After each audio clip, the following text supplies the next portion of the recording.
Hello student, Assalamu alaikum. Basic application development using Python এই ক্লাসে বরাবরের মতো সাথে আছি আমি তহমিনা তাহরিম ইস্তি।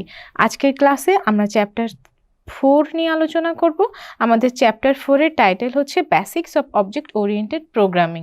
তো অবজেক্ট ওরিয়েন্টেড প্রোগ্রামিং নিয়ে আমরা মূলত এই ক্লাসে আলোচনা করব এবং এর সম্পর্কে ডিটেইলসে শিখব। তো আজকের এই ক্লাসে আমরা কি কি টপিক শিখব শুরু করার আগে এক নজর দেখে নিই অবজেক্ট ওরিয়েন্টেড প্রোগ্রামিং। এরপর শিখব অবজেক্ট ওরিয়েন্টেড প্রোগ্রামিং কেন গুরুত্বপূর্ণ। তারপর আমরা আলোচনা করব অবজেক্ট ওরিয়েন্টেড প্রোগ্রামিং এর বিভিন্ন ধরনের বৈশিষ্ট্য নিয়ে। এরপর সেই বৈশিষ্ট্যগুলো আমরা সংক্ষিপ্ত বর্ণনা করব। তারপর আমরা উদাহরণসহ ক্লাস এবং অবজেক্ট কিভাবে তৈরি করা যায় সেটা শিখব এবং তার বর্ণনা দেখব। তা ক্লাসের মৌলিক যে স্ট্রাকচারগুলো আছে সেগুলো নিয়ে আমরা আলোচনা করব। ক্লাস ব্যবহার করে আমরা পাইথন প্রোগ্রাম তৈরি করব এবং সব শেষে আমাদের এই টপিকগুলো থেকে সেমিস্টার ফাইনাল পরীক্ষায় কী ধরনের প্রশ্ন আসতে পারে সেগুলো নিয়ে আমরা আলোচনা করব, যার টাইটেল হচ্ছে বিষয়ভিত্তিক সাজেশন। তাহলে চলেন আমরা মূল ক্লাসে চলে যাই। অবজেক্ট ওরিয়েন্টেড প্রোগ্রামিং, একে আমরা সংক্ষেপে OOP-ও বলতে পারি। কিভাবে OOP? প্রত্যেকটা প্রথম লেটারটা নিয়ে আমরা OOP বলতে পারি। তো অবজেক্ট অর্থ কি? অবজেক্ট বাংলা অর্থ হচ্ছে বস্তু, তাই না? তো আমাদের চারপাশে যা আছে, বাস্তব জীবনে আমরা যা দেখতে পাই তার সবই অবজেক্ট। যেমন অ্যাজ এ হিউম্যান বিং আমি একজন অবজেক্ট, বা মানুষকে আমরা অবজেক্ট বলতে পারি। এরপর আমাদের আশেপাশে গাছগাছালি আছে, সেগুলো অবজেক্ট।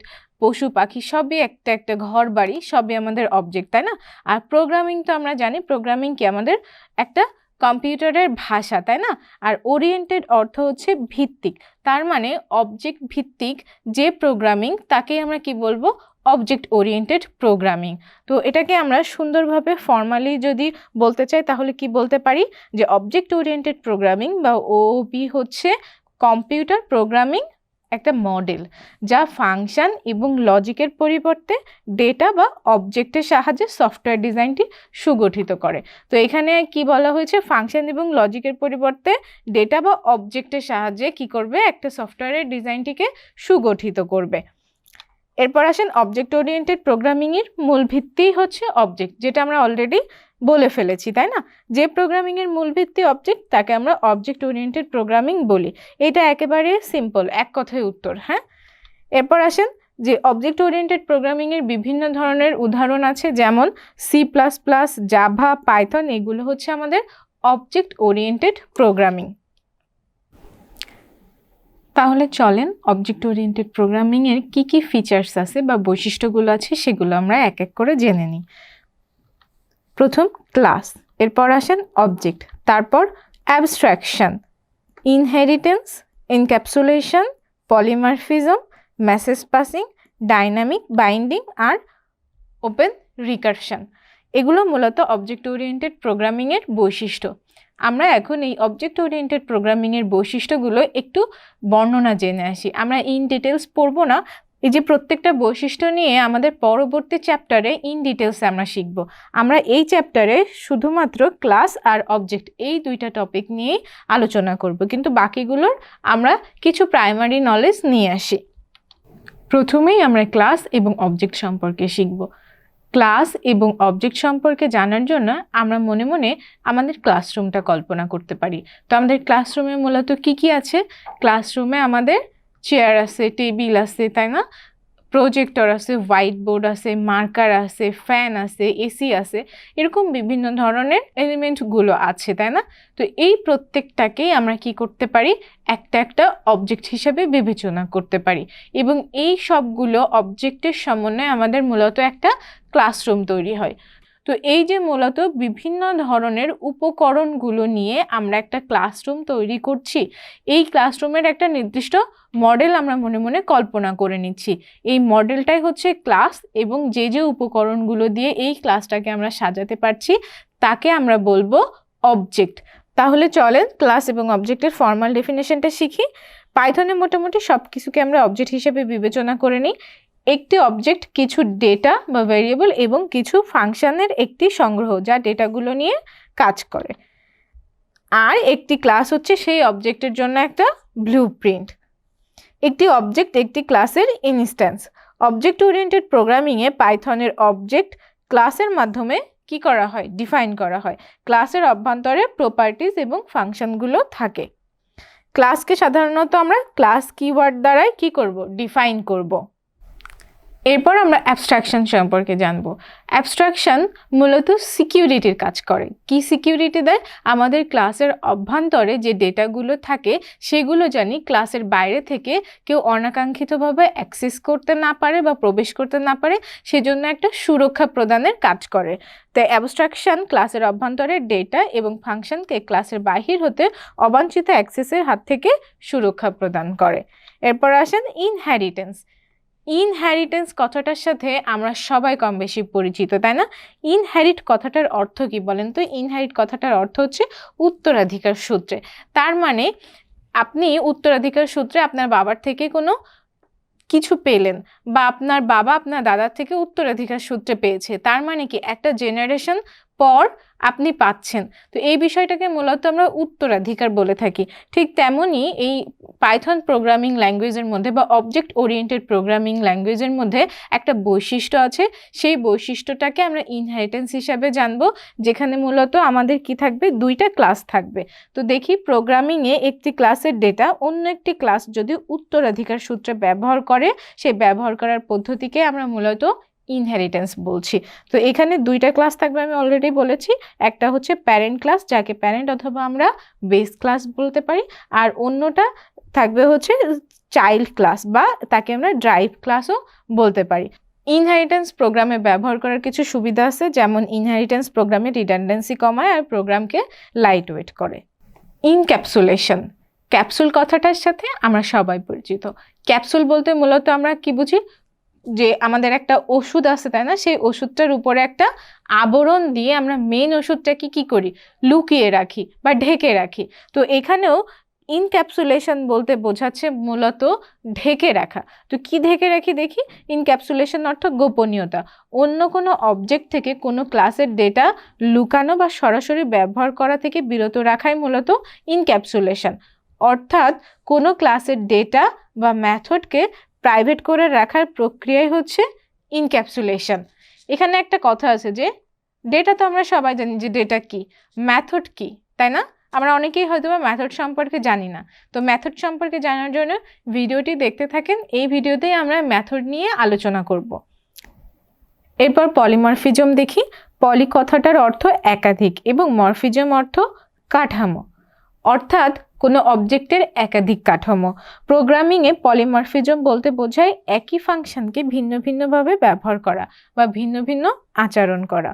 এই জিনিসটাকে আমি আরও সহজভাবে বোঝানোর জন্য আপনাদেরকে একটা রিয়েল লাইফ এক্সাম্পল দিই। ইমাজিন করেন যে আপনি আপনার প্রতিষ্ঠানে বা আপনি আপনার কলেজের স্টুডেন্ট, আবার আপনি বাড়িতে ফিরলে আপনার মা বাবার সন্তান বা আপনার ভাই বোনের কাছে আপনি তাদের আদরের বা স্নেহের বড় ভাই বা ছোট ভাই বোন। তো দেখেন আপনি মানুষ কিন্তু একজনই, জায়গা ভেদে আপনার আচরণগুলো ভিন্ন ভিন্ন। আপনি যখন বন্ধুদের সাথে থাকছেন তখন আপনার আচরণ একরকম, আপনি যখন কলেজে যাচ্ছেন তখন একরকম, আপনি আপনার মা বাবার সাথে একরকম, আপনি আপনার ভাই বোনের সাথে একরকম। তো বৈশিষ্ট্য জায়গা ভেদে ভিন্ন ভিন্ন হলেও দিন শেষে কিন্তু আপনি মানুষ একজনই, তাই না? তো এই যে আমরা বিভিন্ন সময় একটা অবজেক্ট বা আপনি একজন মানুষ ভিন্ন ভিন্ন আচরণ করছেন, কিন্তু দিন শেষে আপনি একজনই মানুষ, এটাকে আমরা বলবো মূলত পলিমরফিজম। প্রোগ্রামিং এর ভাষায় বা অবজেক্ট ওরিয়েন্টেড প্রোগ্রামিং এর মধ্যে এমন কিছু ফাংশন বা মেথড থাকে যেগুলো ভিন্ন ভিন্ন অবজেক্টের ক্ষেত্রে ভিন্ন ভিন্ন আচরণ করে, কিন্তু দিন শেষে সে ফাংশন কি একই, তাই না? তো এটাকে আমরা বলবো পলিমরফিজম। এখন আমরা দেখব মেসেজ পাসিং। প্রোগ্রামের প্রয়োজনে অবজেক্টের মধ্যে পরস্পর কল করার প্রক্রিয়াকে আমরা বলবো মেসেজ পাসিং। এরপর ডাইনামিক বাইন্ডিং, যে প্রক্রিয়ায় ফাংশনগুলো ডাইনামিক রেফারেন্সের ভিত্তিতে প্রোগ্রাম নির্বাহের সময় উপযুক্ত ক্লাসের অবজেক্ট নির্বাচনের মাধ্যমে সঠিক ফাংশন নির্বাচন করা হয় বা এক ফাংশন থেকে অন্য ফাংশনের স্থানান্তর করা হয়, তাকে আমরা কি বলবো? ডাইনামিক বাইন্ডিং বলবো। এরপর আসেন ওপেন রিকারশন। রিকারশন আমরা সবাই জানি যে কোনো ফাংশন যখন নিজেই নিজেকে কল করে আমরা সেই প্রক্রিয়াকে রিকারশন বলি। পাইথনের অবজেক্ট ওরিয়েন্টেড প্রোগ্রামিং কি করে রিকারশন ব্যবহার করার অনুমতি দেয়। এতক্ষণ আমরা অবজেক্ট ওরিয়েন্টেড প্রোগ্রামিংয়ের যে বৈশিষ্ট্যগুলো নিয়ে আলোচনা করলাম, সেই বৈশিষ্ট্যের উপর ভিত্তি করে অবজেক্ট ওরিয়েন্টেড প্রোগ্রামিং কিভাবে দিন দিন তার প্রয়োজনীয়তা বৃদ্ধি করেছে, চলেন আমরা সে সম্পর্কে জেনে নিই। অবজেক্ট ওরিয়েন্টেড প্রোগ্রামিংয়ের সাহায্যে তৈরিকৃত সফটওয়্যারগুলো হাই কোয়ালিটি সম্পন্ন হয়। অবজেক্ট ওরিয়েন্টেডের উপর ভিত্তি করে একটি প্রজেক্টকে ভিন্ন ভিন্ন ভাগে আমরা ভাগ করে সফটওয়্যার ডেভেলপ করতে পারি। লেটেস্ট টেকনোলজি সমর্থিত object oriented language client, program এবং ব্যবহারের কাছে দিন দিন বেশ জনপ্রিয় হয়ে উঠেছে। প্রোগ্রামিংয়ের সকল বৈশিষ্ট্য আমরা বাস্তব জীবনের সাথে সম্পর্কিত, যেভাবে আমি আপনাদেরকে পলিমরফিজম বা ইনহেরিটেন্স বোঝালাম। এরপর আসেন, এতে ইনহেরিটেন্সের মাধ্যমে কোডের কি হয়, রিইউজেবিলিটিটা বেড়ে যায় এবং ইনক্যাপসুলেশনের মাধ্যমে আমরা ডেটার অবাঞ্ছিত ব্যবহারকে রোধ করতে পারি, যেহেতু কি ইনক্যাপসুলেশন আমাদের ডেটাটাকে ঢেকে রাখে। অবজেক্ট ওরিয়েন্টেড প্রোগ্রামিংয়ের সাহায্যে ছোট থেকে বড় সিস্টেমে আপগ্রেড করা যায় খুব সহজেই। এরপর আসেন ডেটা হাইডিং বা ইনক্যাপসুলেশন নীতিতে প্রোগ্রামার কি করতে পারে, প্রোগ্রাম তৈরির সময় তাতে সিকিউরিটি প্রদান করতে পারে। মেসেজ পাসিং কৌশলের মাধ্যমে অবজেক্ট সমূহ একে অপরের সাথে কমিউনিকেট করতে পারে, যা বাহ্যিক সিস্টেমের সাথে ইন্টারফেসের বর্ণনাকে আরও বেশি সহজ করে দেয়। মূলত এইভাবেই অবজেক্ট ওরিয়েন্টেড প্রোগ্রামিং দিন দিন তার প্রয়োজনীয়তাটাকে বৃদ্ধি করে চলেছে। চ্যাপ্টার 4 থেকে আমাদের সেমিস্টার ফাইনাল পরীক্ষার জন্য কী ধরনের প্রশ্ন আসতে পারে পরীক্ষায়, চলেন আমরা সেগুলো এক নজর দেখে নিই। আমি অতি সংক্ষিপ্ত, সংক্ষিপ্ত এবং রচনামূলক একসাথে লিখেছি। এখানে আপনাদের প্রত্যেকটা প্রশ্ন যে কোনো ক্যাটাগরিতেই আসতে পারে। মার্ক ডিস্ট্রিবিউশনের উপর খেয়াল রেখে আপনি পরীক্ষার প্রশ্ন উত্তর লেখার চেষ্টা করবেন। তো প্রথম হচ্ছে অবজেক্ট ওরিয়েন্টেড প্রোগ্রামিং বলতে কি বোঝায়। এরপর আসেন অবজেক্ট ওরিয়েন্টেড প্রোগ্রামিংয়ের প্রয়োজনীয়তা লেখো। অবজেক্ট ওরিয়েন্টেড প্রোগ্রামিংয়ের বৈশিষ্ট্যগুলো লেখো। ক্লাস এবং অবজেক্ট কি উদাহরণ সহ লেখো। ইনহেরিটেন্স বলতে কি বোঝায়। অবজেক্ট ওরিয়েন্টেড প্রোগ্রামিংয়ের মধ্যে মেসেজ পাসিং কেন গুরুত্বপূর্ণ। অবজেক্ট ওরিয়েন্টেড প্রোগ্রামিংয়ে পলিমরফিজম বলতে কি বোঝায়। ক্লাস কি, পাইথনে ক্লাস তৈরি করার পদ্ধতি। উদাহরণ সহ ক্লাস এবং অবজেক্টের বর্ণনা। ক্লাসের মৌলিক স্ট্রাকচারের বর্ণনা। এরপর আসেন মেথড কাকে বলে আর অ্যাট্রিবিউট বলতে কি বোঝায়। মূলত এই প্রশ্নগুলো আমাদের অতি সংক্ষিপ্ত, সংক্ষিপ্ত বা রচনামূলক যে কোনো ক্যাটাগরিতে আসতে পারে। এরপর আসেন ইনস্ট্যান্স মেথড কি, উদাহরণ সহ বর্ণনা করো। আজকের ক্লাস এই পর্যন্ত। পরবর্তীতে দেখা হবে আবার নতুন চ্যাপ্টার নিয়ে। ততক্ষণ সবাই ভালো থাকবেন এবং এই চ্যাপ্টারে যদি কোনো সমস্যা থেকে থাকে বা আজকের ক্লাসে যদি কোনো কিছু বুঝতে অসুবিধা হয় তাহলে অবশ্যই আমাকে কমেন্ট বক্সে জানাবেন। আসসালামু আলাইকুম।